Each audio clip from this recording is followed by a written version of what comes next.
Assalamualaikum warahmatullahi wabarakatuh. Apa khabar murid-murid Ustaz 5UM? Sihat?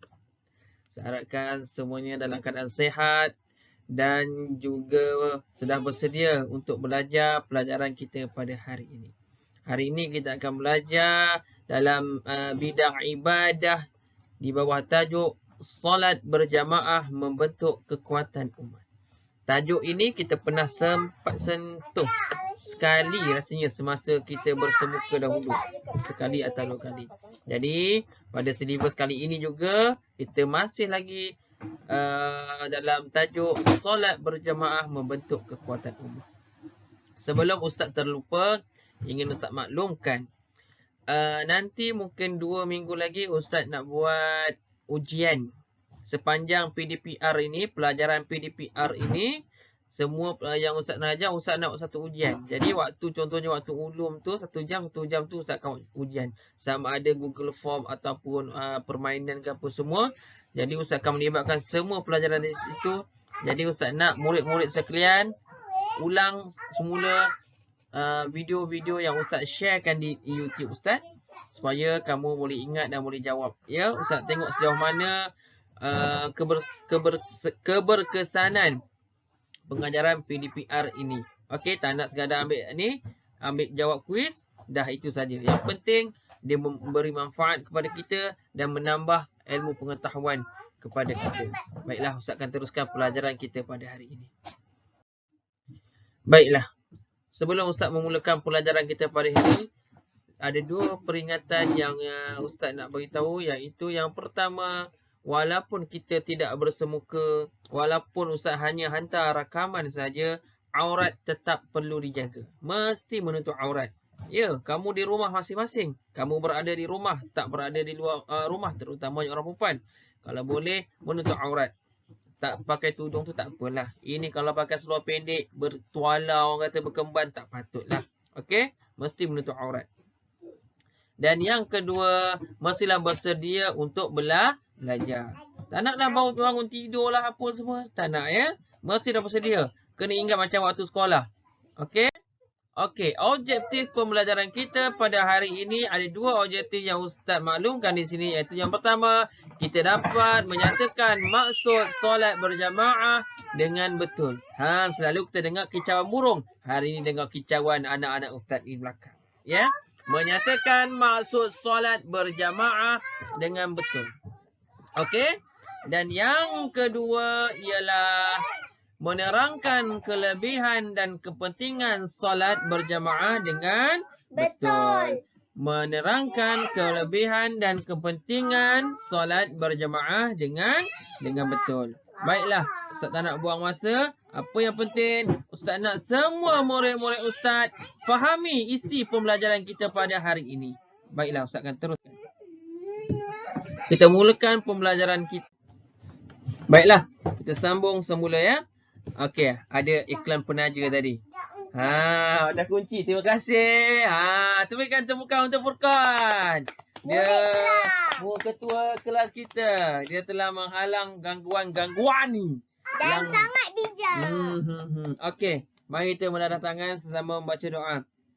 A'udzubillahi minasyaitonirrajim. Allahumma aftah alaina hikmataka wanshur alaina min khazaini rahmatika ya arhamar rahimin. Rabbi shrah li sadri wa yassir li amri wahlul 'uqdatam min lisani yafqahu qawli. Rabbi zidna ilma warzuqna fahma ya rabbal alamin. Bagi memberkati lagi kelas kita, marilah sama-sama kita membaca Ummul Kitab Al-Fatihah. A'udzubillahi minasyaitonir rajim. Bismillahirrahmanirrahim. Alhamdulillahi rabbil alamin. Ar-Rahmanir Rahim. Maliki yaumiddin. Iyyaka na'budu wa iyyaka nasta'in. Ihdinas siratal mustaqim.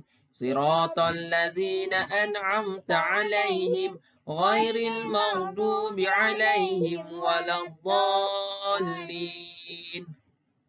Baiklah, seperti biasa, Ustaz tidak berseorangan tetapi Ustaz ditemani oleh seorang murid online Ustaz bersama ini. Ya, kalau tak ada dia, Ustaz rasa kekok cakap seorang-seorang kat depan. Bila ada berdua ni, bila ada interaksi ni, barulah rasa macam kita berada di kelas. Kalau seorang-seorang ni, rasa kekok. Bila ada berdua, bertiga macam ni, kita ada interaksi, rasa seronok sikit. Rasa macam sekolah sikit, ya. Okey, baiklah. Kita teruskan pembelajaran kita pada hari ini. Ada gambar kat depan. Cuba kita tengok perbualan yang pertama. Boleh rujuk dalam buku teks Pendidikan Islam. Ustaz lupa tajuk muka surat berapa ya. 110 tak silap. Muka surat 110. Boleh lihat ya dalam buku teks. Okey, kakak boleh baca? Boleh? Okey, cuba baca. Mengapakah awak solat bersendirian dan tidak berjemaah? Apa yang kedua ni kakak? Saya hendak cepat. Lagipun sama sahaja solat bersendirian atau berjemaah. Nombor 3. Tidak sama. Jika solat berjemaah, kita akan mendapat 27 kali ganda pahala berbanding dengan solat bersendirian. Bagusnya. Nombor 4. Betul ke? Mari kita pergi bertanyakan kepada Ustaz Muaz. Muaz. Bukan Ustaz Muaz, Ustaz Badrul. Ustaz, bawa sekali lagi. Ustaz Badrul. Sekali lagi. Betul ke? Mari kita pergi bertanya kepada Ustaz Badrul. Mari kita pergi tanya siapa? Ustaz Badrul. Okey tu. Bagi Okey. baca. Nampak ya, tengok nombor 3 ni. Jika kita solat berjamaah, kita akan mendapat 27 kali ganda pahala berbanding dengan solat berjamaah. Kita akan mendapat 27 kali ganda pahala berbanding kita solat sorang-sorang. Ini bermaksud nisbahnya kalau kita solat berjamaah, kita akan mendapat 27 pahala nisbah 1. Kalau kita solat berseorangan, kita akan dapat 1 lah pahala. Darab dengan 5. 5 tu apa 5 tu? Apa 5 tu? Subuh, Zuhur, Asar, Maghrib, Isyak. Kalau kita solat sorang-sorang, dapatlah 1. Tapi kalau kita solat berjamaah, kita akan dapat 27 dan juga 27. Dalam beribadah, kita kena tamak. Orang tamak selalu untung dalam beribadah. Kita mesti kena tamak dalam beribadah. Kat rumah kita ada 2 orang. Nak berjamaah ini sekurang-kurangnya minimanya mesti ada 2 orang. Ada 2 orang cukup untuk kita melakukan berjamaah. Kedua-duanya dapat 27. Imam dapat 27. Makmum pun dapat 27. Bukannya kongsi-kongsi. Ini dapat 14. Ini dapat 13. Tak. Okey? Faham ya? Kita teruskan pelajaran kita.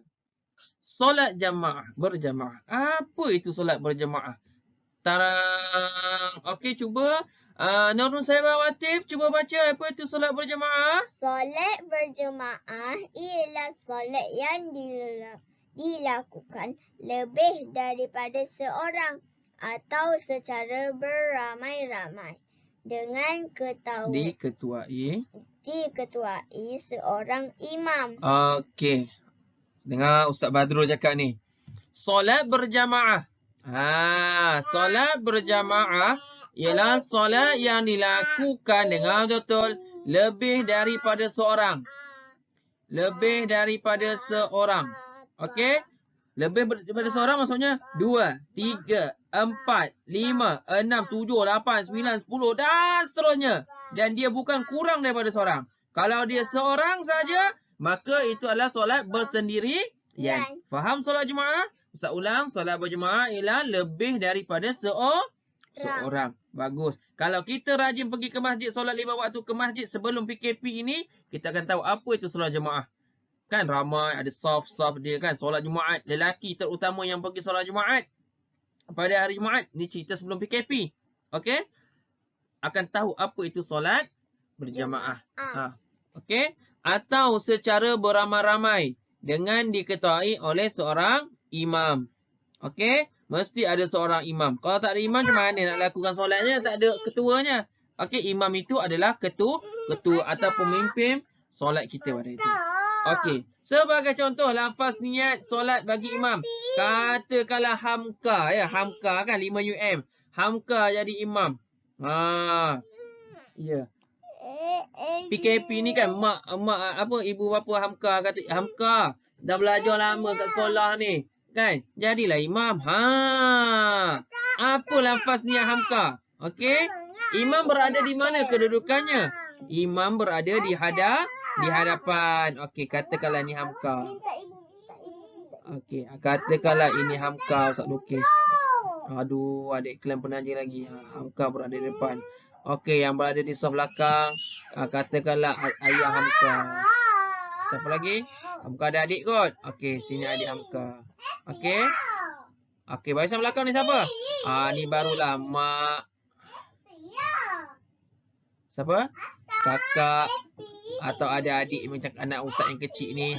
Sini cocek nanti akan panjat-panjat kita tarik telekung, tarik kain apa semua tu kan. Panjat. Sebab memang biasa buat ustaz macam tu. Masuk dalam kain, entah tak senonoh tu anak seorang ni. Okey. Apa yang Hamka perlu buat ialah lafaz niat bagi seorang imam ialah usolli fardhu. Ini katakanlah solat subuh. Katakanlah solat subuh. Okey, sekejap iklan penaja, ada iklan. Okey, kita sambung balik. Katakan Hamka jadi imam tadi. Okey. Lafaz niat bagi seorang imam ialah usolli fardhu subhi rak'ataini adaan imaman lillahi ta'ala. Yang bermaksud sahaja aku solat fardu subuh 2 rakaat tunai sebagai imam kerana Allah Ta'ala. Ini bagi niat bagi seorang imam tambah imaman. Tapi bagi ayah, adik, ibu dan juga Hamka ni tadi, dia berbezanya pada imaman tadi. Yang lain semua sama. Usolli fardhu subhi rak'ataini adaan ma'muman. Okey? Hamka tadi dia baca imaman. Tapi keluarga Hamka yang lain baca ma'muman. Lillahi ta'ala.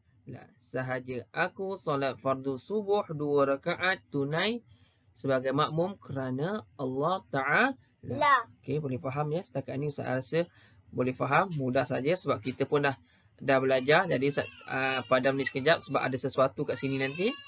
Akan terkeluar kat sini satu. Okey. Apa hukum solat berjemaah? Ada 2 hukum solat berjemaah. Yang pertama, fardu kifayah bagi solat fardu. Fardu ain bagi solat Jumaat. Benda ni fardu kifayah, fardu ain ni ada 2 kat sini. Yang pertama fardu kifayah. Yang kedua fardu ain. Apa benda fardu kifayah ni? Kakak tahu fardu kifayah tak? Tak tahu. Tak tahu, tak kenal maka tak cinta. Jadi hari ni kita nak kenal apa itu fardu kifayah. Taran. Fardu kifayah ialah suatu kewajipan apabila sebahagian orang melaksanakannya, maka kewajipan itu gugur bagi orang lain. Maksudnya kat sini, bila ada orang lain dah melaksanakan solat berjemaah, kalau kita tak melakukannya, tak jadi masalah. Tak ada apa-apa. Orang lain dah buat. Kita tak buat. Tak ada apa. Okey?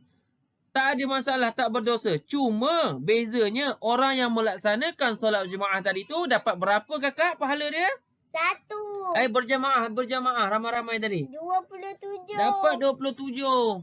Kan bagus. Orang tamak selalu untung. Orang tamak selalu untung. Okey, ikut peribahasa ustaz tu. Orang tamak selalu untung. Kenapa kena Jadi tamak? kita kena tamak. Jangan, ni dah jemaah. Mak, tengok rumah sebelah dah berjemaah. Surau sana dah berjemaah. Kita tak ada jemaah, tak apa. Ingat, pahala berjemaah itu 27 kali ganda berbanding dengan orang yang bersolat bersendirian. Faham tu? Fahimna. Apa itu fardu ain? Fardu ain tu maksudnya mesti. Nak tak nak kena buat. Wajib. Fardu ain bagi solat Jumaat. Macam solat Jumaat, wajib. tak pergi berdosa. 3 kali berturut-turut tak pergi, jatuh hukum kafir. Ha, jangan cerita pasal PKP pula. Ini bab lain. Ustaz tak nak sentuh pasal PKP. Okey, ini cerita perkara yang sebelum PKP. Okey? Faham ya? Jadi solat Jumaat ialah fardu ain bagi orang Buat. lelaki. Mana ada orang perempuan pergi solat Jumaat? Orang perempuan selalu Jumaat siapa yang pergi solat Jumaat? Habis tu, Orang lelaki. Okey, jelas? kenapa Okey, cakap teruskan. Kita teruskan. perempuan? Kelebihan solat berjamaah. Yang pertama, Nur Nusaibah Awatif. Tolong bacakan apa dia? Menambah khusyuk dalam solat. Okey, faham? Menambah khusyuk dalam solat. Khusyuk tu Imam apa? baca sedap. Allahu Akbar. Bismillahirrahmanirrahim. Alhamdulillahi Rabbil Alamin. Ar-Rahmanir-Rahim. Maliki Yaumiddin.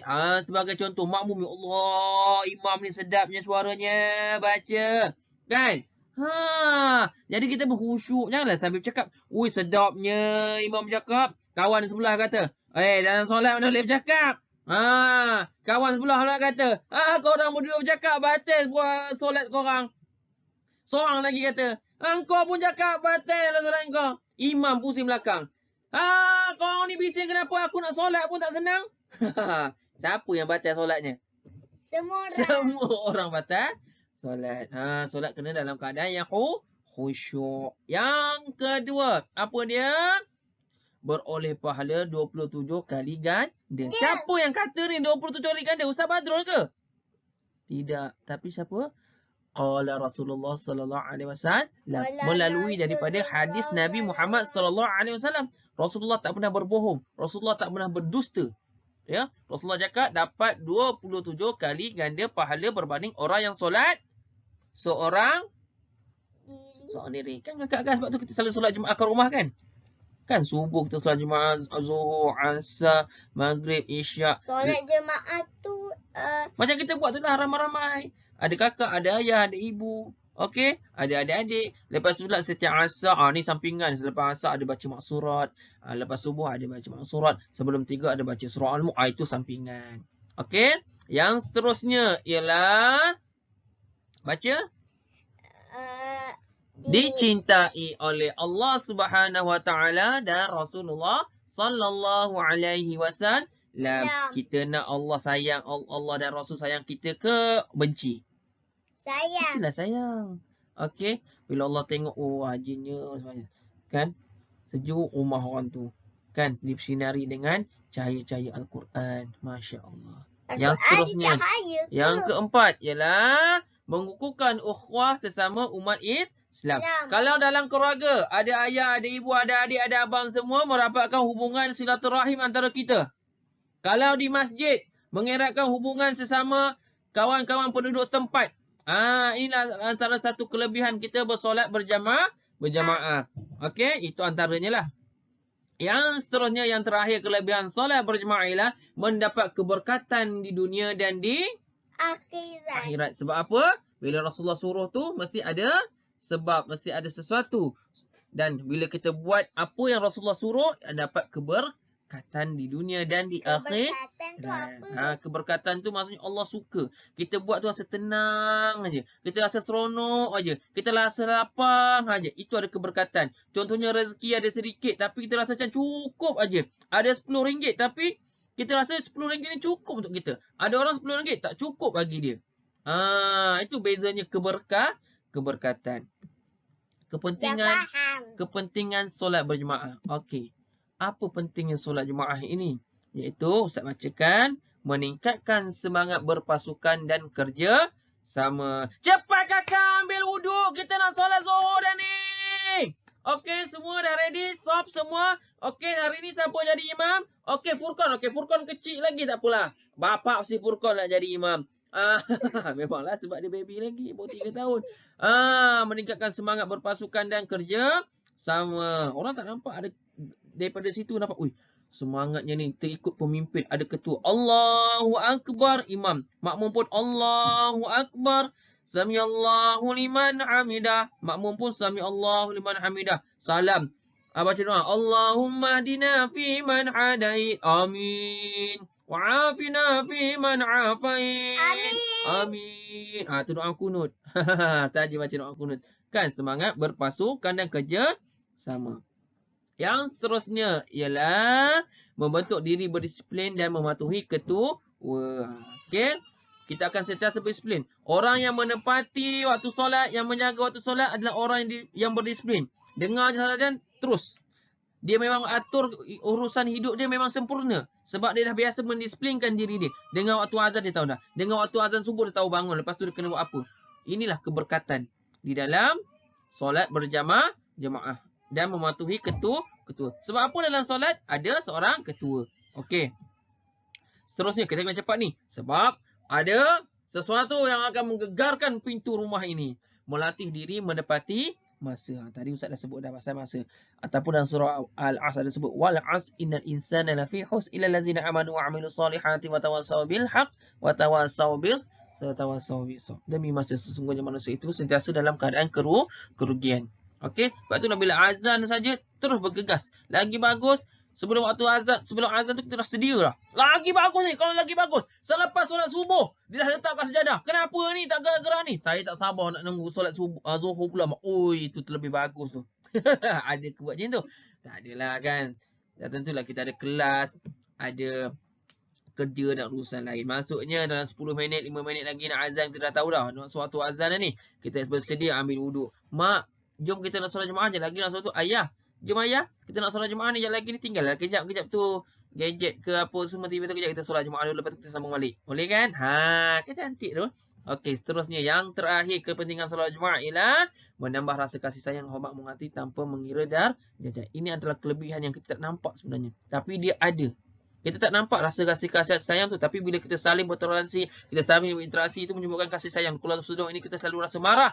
Tapi bila kita rajin solat jemaah, hilang rasa marah tu semua. Kita rasa seronok.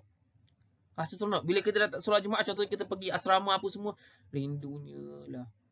Kalau kat rumah macam ni waktu solat jemaah. Nampak tak tu hikmah dia? Okey. Hadis Nabi Muhammad SAW. Berdasarkan sabda Nabi Muhammad SAW, solat berjamaah itu lebih afdal, lebih baik daripada solat bersendirian dengan 27 kali darjat. Ini awal-awal tadi kita sebut riwayat Al-Bukhari dan Muslim. Disiplinkan diri, keredaan dicari. Okey murid, faham? Okey baiklah. Kesimpulan pelajaran kita pada hari ini. Ya, hari ini kita belajar apa Nurul Saibah Awatif? Solat berjemaah. Solat berjamaah. Okey, kalau kita solat berjemaah tadi, Rasulullah cakap dapat berapa? 27 kali ganda. 27 kali ganda pahala. Kalau kita solat seorang-seorang? 1 kali ganda pahala. 1 kali ganda. Kalau apa itu fardu kifayah? Kalau orang lain buat? Kalau orang lain buat, dia dapat pahala. Betul itu. Kalau kita buat, kita terlepas ataupun tak dapat apa tidak berdosa. Fardu ain ialah kita mesti buat. Okey, saya rasa cukup itu sajalah. Sebab itu dah ada mengamuk-ngamuk dah tu. Sebab dia nak online juga tapi dia mengacau aje. Okey. Dia akan mengagap. Jadi, sebelum Ustaz akhiri kelas kita pada hari ini, apa yang Ustaz minta, Ustaz ada share link. Tadi Ustaz buat game. Ustaz buat sendiri game tu. Word wall. Ustaz tinggalkan beberapa perkataan kosong. Kemudian murid-murid sekalian isi dekat perkataan tersebut. Okey? Kemudian macam biasalah, snap keputusan kamu tu, sharekan dekat dalam grup Telegram tersebut. Boleh murid? Boleh. Faham? Faham. Taruh tangan. Kita akhiri kelas kita dengan tasbih kifarah dan surah Tuhan. Bismillahirrahmanirrahim. Subhanakallahumma wa bihamdika asyhadu an la ilaha illa anta astaghfiruka wa atubu ilaik. Bismillahirrahmanirrahim. Wal 'asr innal insana lafi khusr illa allazina amanu wa 'amilus salihati wa tawasaw bil haqq وتواصوا بالصبر. Sadaqallahul azim. Assalamualaikum warahmatullahi wabarakatuh dan kita berjumpa lagi. Bye bye. Tata titi tutu.